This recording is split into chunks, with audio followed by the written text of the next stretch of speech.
시청자 여러분 안녕하십니까. 11월 17일 JTBC 아침엔을 시작합니다. 먼저 오늘 아침 주요 뉴스입니다. 정부가 대장동 사건 항소 포기에 반발했던 검사들을 상대로 인사조치를 검토하고 있습니다. 공직기강 확립 차원에서 검사장들을 평검사로 전보할 예정입니다. 야당인 국민의힘은 입틀막 독재라고 비난했습니다. 최상병 특검이 어제 서울구치소에 있는 윤석열 전 대통령을 찾아가 직접 조사했습니다. 최상병 사건의 핵심 인물인 이종섭 전 국방부 장관을 호주로 도피시키려 했다는 의혹에 대해 캐물었습니다. 윤 전 대통령은 관련 혐의를 대부분 부인한 걸로 전해졌습니다. 지난 15일 밤 8시 반쯤 한강버스가 잠실 선착장 100m 부근에서 강바닥에 걸렸습니다. 119와 한강경찰대가 출동해 승객 총 80여 명을 근처 선착장으로 옮겼습니다. 오세훈 서울시장은 불안과 불편을 끼쳐 송구하다고 사과했습니다. 순직 해병특검이 어제 서울구치소에 있는 윤석열 전 대통령을 조사했습니다. 옥중 조사는 처음입니다. 4시간 반 동안 최상병 사건의 핵심 피의자였던 이종섭 전 국방부 장관을 해외로 도피시키려고 했다는 의혹을 집중적으로 검증했습니다. 송지혜 기자입니다. 순직 해병특검팀이 어제 서울구치소에서 윤석열 전 대통령을 조사했습니다. 지난주 특검 사무실 소환 조사에 이어 두 번째 피의자 조사입니다. 특검팀은 약 60쪽 분량의 질문지를 준비했습니다. 조사는 약 4시간 반 동안 진행됐습니다. 특검은 공수처 수사를 받던 이종섭 전 국방부 장관을 호주 대사로 임명해 출국시키려 했다는 의혹을 집중 추궁했습니다. 당시 출국 금지 상태였던 이 전 장관은 대사 임명 나흘 만에 출금 조치가 해제됐습니다. 이후 곧장 출국해 대사로 있다가 국내 여론이 악화하자 11일 만에 귀국했습니다. 앞서 특검팀은 외교부와 법무부, 대통령실 직원들을 조사하면서 이 전 장관의 호주 대사 임명이 윤 전 대통령 지시로 이루어졌고 임명 과정도 졸속으로 진행된 정황을 확인했습니다. 윤 전 대통령은 이날도 관련 혐의를 부인한 걸로 전해졌습니다. 특검팀은 지난주 1차 조사 때는 임성근 전 해병대 1사단장의 구명 로비 의혹에 대해 캐물었습니다. 윤 전 대통령은 임 전 사단장을 혐의자에서 제외하라는 지시는 하지 않았다며 혐의를 부인한 바 있습니다. 특검은 윤 전 대통령에 대한 조사를 이날로 마무리하고 다음 주 중 직권 남용, 범인 도피 혐의로 기소할 방침입니다. JTBC 송지혜입니다. 내란에 가담한 공무원을 조사하겠다는 헌법 존중 TF가 공직사회에 논란을 불렀죠. 이재명 대통령은 신상 필벌은 조직 운영의 기본이라면서 원칙적인 입장을 다시 내놨는데요. 야당은 개인의 휴대전화까지 들여다보겠다는 건 불법적인 공무원 사찰이라고 반발했습니다. 이희령 기자입니다. 이재명 대통령이 소셜미디어에 올린 글입니다. 기사 한 건도 첨부됐습니다. 최근 정부가 TF를 꾸려 비상계엄에 가담한 공직자들을 조사하고 책임을 묻겠다고 밝혔는데 그 다음 날 공직 활력 제고 방안을 발표한 걸 비판한 기사였습니다. 하루 사이 상반된 정책을 두고 채찍과 당근이란 반응도 나와 당분간 공직사회의 어수선한 분위기는 지속될 전망이란 내용도 담겼습니다. 이 대통령은 신상필벌은 조직 운영의 기본 중 기본이라며 내란 극복도 적극 행정권장도 모두 해야 할 일이라고 했습니다. 그러면서 설마 벌만 주든가 상만 줘야 한다는 건 아니겠죠? 라고 반문했습니다. 이 대통령의 발언에 국민의힘은 또다시 강하게 반발했습니다. 송원석 국민의힘 원내대표는 TF 운영은 신상필벌이 아닌 공무원 사찰이라고 했습니다. 공무원 개인의 PC와 핸드폰을 들여다보겠다라고 하고 동의하지 않으면 수사를 의뢰하겠다라는 식으로 협박성 언급을 하는 것은 반헌법적인 불법 사찰에 불과합니다. 이에 김현정 더불어민주당 원내대변인은 지금 하려는 건 없는 죄를 만들어 벌을 주는 게 아니라며 국민의힘은 공무원 핑계댈 생각하지 말고 지은 죄만큼이나마 달게 받길 바란다는 입장을 내놨습니다. JTBC 이희령입니다. 정부가 대장동 개발 비리 사건 항소 포기에 반발한 검사장 전원을 평검사로 인사조치하는 방안을 검토하고 있습니다. 여당의 요구를 받아들인 건데 형사처벌과 직무감찰도 고려하는 걸로 보입니다. 류정화 기자입니다. 민주당이 검찰의 대장동 사건 항소 포기에 반발했던 검사장들에 대한 인사조치를 요구했는데 정부가 이를 검토하는 것으로 확인됐습니다.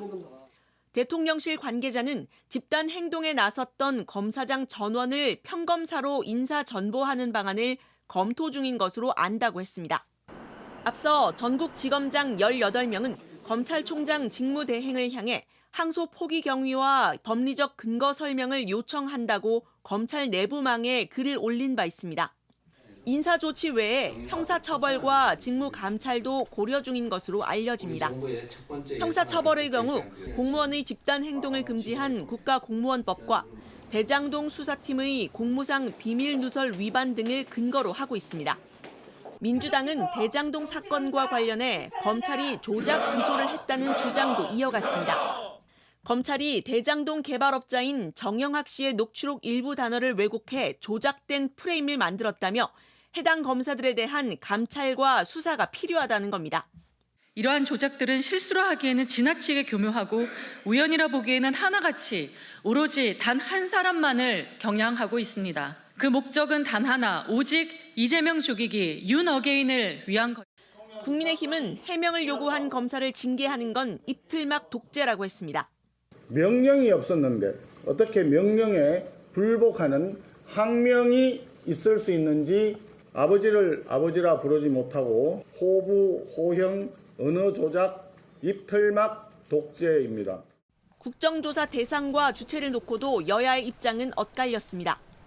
민주당은 대장동 사건 관련 검찰의 조작 수사에 대해 법사위 차원의 국정조사를 단독으로라도 하겠다고 했고, 국민의힘은 검찰의 항소 포기 외압 의혹을 밝히기 위해선 국정조사 특위를 따로 꾸려야 한다고 맞섰습니다. JTBC 류정화입니다. 이재명 대통령과 7대 기업 총수들이 한자리에 모였습니다. 이틀 전 발표된 한미 팩트시트와 관련해 민관이 머리를 맞대기 위해서입니다. 국내 투자가 줄지는 않을지 다양한 산업 활성화 방안도 논의됐습니다. 전다빈 기자입니다. 이재명 대통령과 7대 그룹 총수들이 한미 관세 협상 후속 민간 합동회의를 진행했습니다. 지난 14일 한미 양국의 관세와 안보 협상 결과가 담긴 팩트시트 발표가 있은 지 이틀 만입니다. 한미 통상 안보 협상 과정에서 많은 분들이 애쓰셨지만 가장 애를 많이 쓰신 것은 역시 여기 계신 분들을 포함한 기업인들이십니다. 진심으로 감사드립니다. 이 대통령은 국내 투자도 위축되지 않도록 챙겨줄 것을 재차 당부했습니다. 대미 투자가 너무 강화되면서 국내 투자가 줄어들지 않을까 그런 걱정들을 하는데 그 걱정들은 없도록 여러분들이 잘 조치해 주실 걸로 믿습니다. 재계도 화답했습니다. 반도체 업계는 국내 고용 증진과 데이터 센터 등 인프라 구축을 약속했습니다. 한 600조 정도쯤의 투자가 앞으로 계속 이어질 겁니다. 빠른 속도로 AI 데이터 센터를 만들도록 하겠습니다. 미 관세 부과로 인해 국내에서 생산되는 자동차 수출 비중이 줄어들 것이란 우려를 불식시킬 방안을 내놓기도 했습니다. 연간 25조 원 규모의 투자를 국내 전기차 전용 공장 신설을 통해서 자동차 차량 수출을 2030년까지 현재 대비해서 2배 이상 확대할 계획입니다. HD 현대와 하나그룹은 한미 조선 협력에 적극 협조하겠다고 밝혔습니다.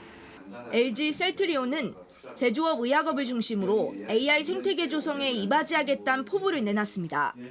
JTBC 전다빈입니다.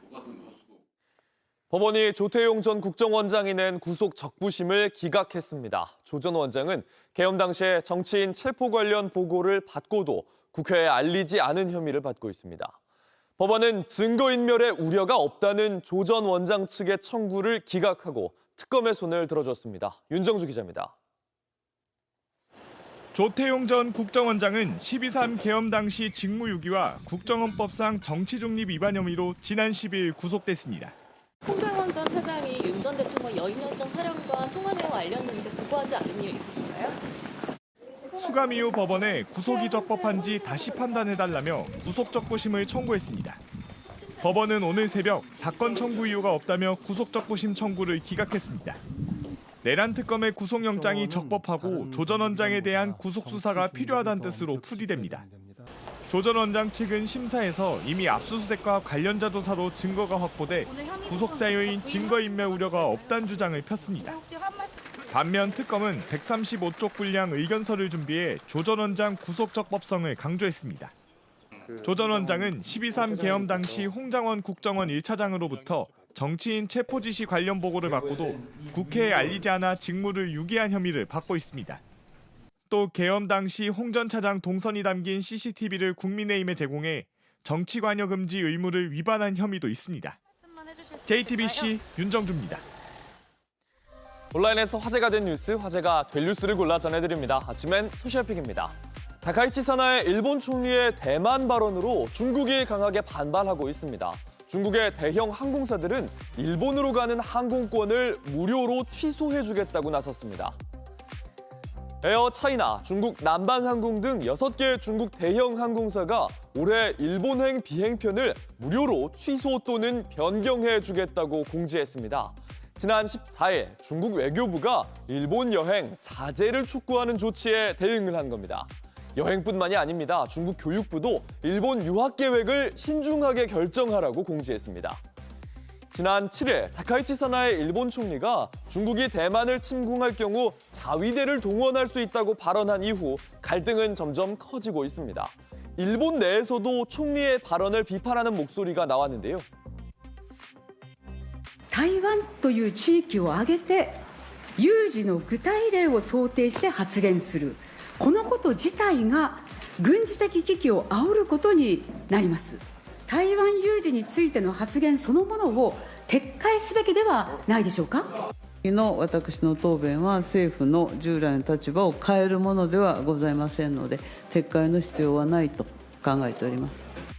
16일 중국 외교부 대변인은 1972년 공동성명에 일본 정부가 대만이 중국 영토라는 점을 이해하고 존중한다고 되어 있다면서 누가 집권하든 약속을 지켜야 한다는 내용의 게시물을 소셜미디어에 올렸습니다.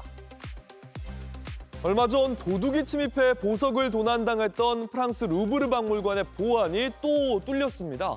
뭔가 도둑 맞은 건 아니지만 여전한 보안 허점을 드러냈습니다.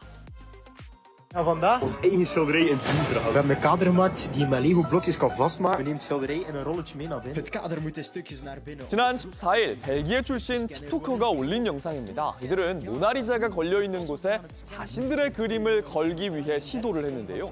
큰 액자를 쪼개서 보안 검색대를 통과한 뒤 안에서 조립을 했습니다.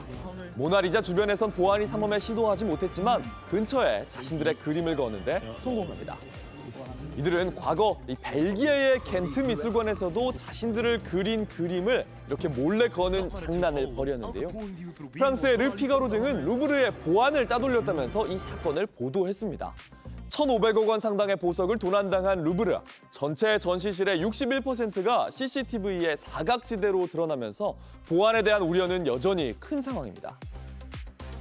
테슬라의 CEO 일론 머스크가 조만장자가 될 수 있는 보상안이 테슬라 주주총회를 통과했습니다.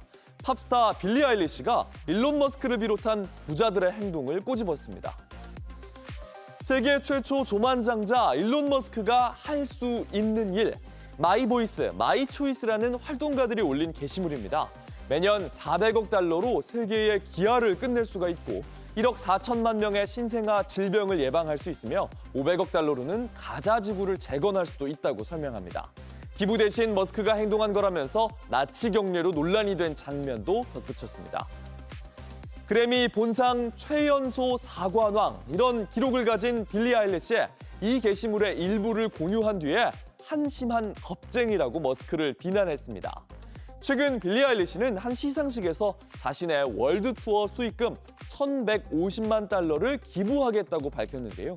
마크 저커버그 등 억만장자들이 있는 자리에서 부를 공유하라는 메시지를 전달하기도 했습니다. Few people in here that have a lot more money than me. If you're a billionaire, why are you a billionaire? No hate, but yeah, give your money away, shorties. Love you guys.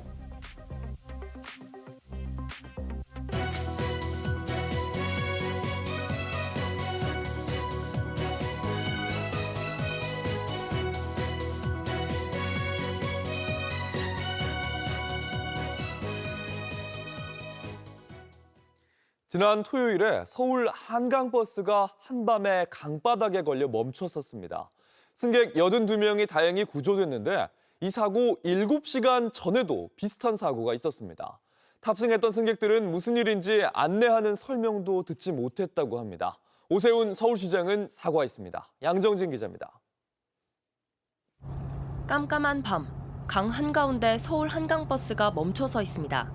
주위에 한강경찰대가 보이고 버스 안에선 사람들이 분주히 움직입니다. 잠실 선착장을 향하던 한강버스가 선착장 100m 인근에서 강바닥에 걸려 멈췄습니다. 평소하고 다르게 소방차랑 막 좀 분주하게 있어서 주황색 구명조끼인가? 그게 막 옆에 쌓여 있었거든요. 경찰과 소방당국은 1시간여 만에 승객 82명 전원을 무사히 구조했습니다. 버스는 여전히 사고 지점에 멈춰서 있습니다. 수심 때문에 당장은 인양이 어려워 19일 오후 7시쯤 물때에 맞춰 옮길 예정입니다. 조사 결과 버스는 기존 항로를 이탈해 수심이 얕은 구간을 지나다 토사나 이물질 등에 부딪힌 것으로 나타났습니다. 그런데 JTBC 취재 결과 사고가 나기 7시간 전에도 비슷한 사고가 있었던 것으로 파악됐습니다. 뚝섬 선착장 인근을 지나던 다른 한강버스가 무언가에 부딪혀 멈췄습니다. 당시 20여 명이 타고 있었는데 5에서 10분가량 두려움에 떨었다고 합니다. 중간쯤 갔는데 꽝 하는 굉음이 보통 난 게 아니고 사람들이 다 휘청하고 그 배가 시동이 꺼졌어요. 전혀 안내 방송은 없었고 누가 무슨 일이냐니까 별거 아니에요 이러면서 그냥. 서울시는 마곡에서 여의도 구간만 운항하고 압구정부터 잠실 구간은 당분간 운항을 중단하기로 했습니다.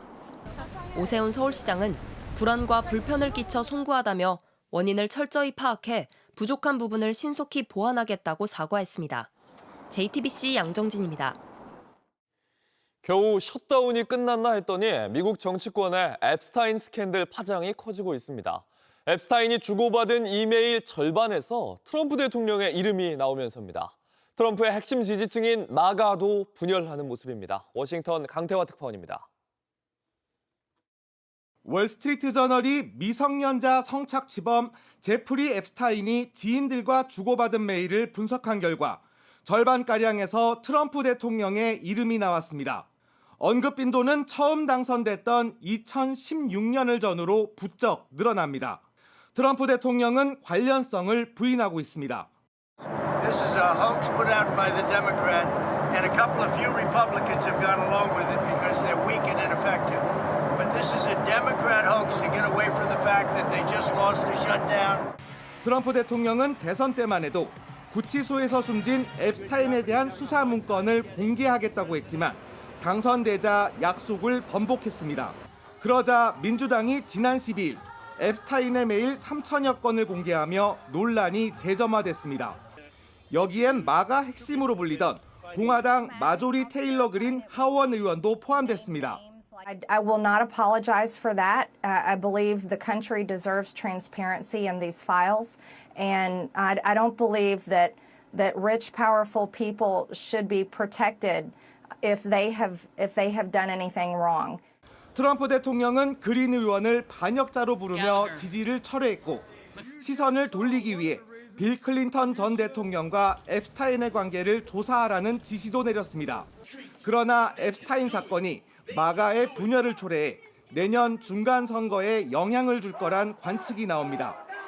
실제 최근 여론조사에서 공화당의 90%가 트럼프 대통령에 대한 지지를 표명했지만 앱스타인 파일 비공개에 대해선 지지율이 40%에 그쳤습니다. 워싱턴에서 JTBC 강태화입니다. 오늘 아침 기온이 크게 떨어지면서 많이 춥겠습니다. 아침 최저 기온은 서울이 2도, 인천이 3도, 수원 2도, 대전 3도 등으로 어제보다 3도에서 4도가량 낮겠습니다. 낮 최고 기온도 어제보다 10도 정도 낮아지는 데다 강한 바람까지 불면서 체감 온도는 더 떨어지겠습니다. 충남과 전라, 제주도는 대체로 흐린 날씨를 보이다가 오늘 늦은 밤부터 비가 오겠습니다. JTBC 아침 N을 마칩니다. 내일도 7시 반에 아침을 열겠습니다. 시청해주셔서 감사합니다.